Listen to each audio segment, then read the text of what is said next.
Snake fruits are rare to find, so when I found them 4 months ago, I experimented and made a garden to see if I could grow them myself. And 17 weeks later, I'm here with an update.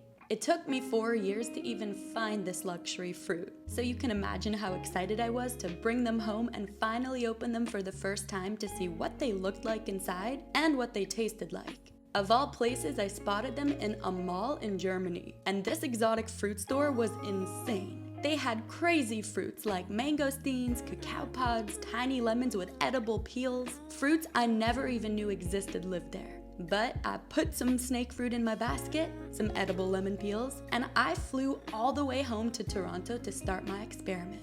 But before I left, I started to realize how long the journey was home, and I had to taste them immediately. So I found a nice quiet place in the food court, cracked open one creamy yellow fruit, and popped a piece right in my mouth. It was so unique, unlike anything I've ever tasted before. It had a sweet, acidic taste like pineapple, but it was a bit firm and crunchy, almost like a cashew or a macadamia nut. It reminded me of if a nut, a pineapple, and an apple had a fruit baby. This would be it. I also didn't believe the tiny lemons with edible peels really had edible peels, so I also tasted those because I needed to see if the peels were really edible, and they were. The lemon fruit was sour, but the peel was sweet, and I was so pleasantly confused. But after my taste test party in the food court was over, I realized that even though the seeds in snake fruits aren't edible, they sure are growable. And that's when one thing led to another, and I finally found myself at home and ready to start the snake fruit experiment.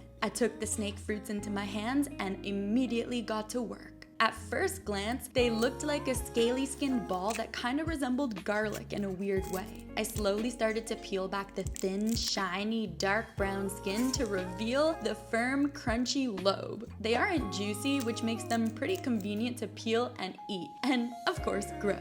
Well, I removed the Hershey Kiss shaped seeds one by one, separated the fruit, and got the seeds all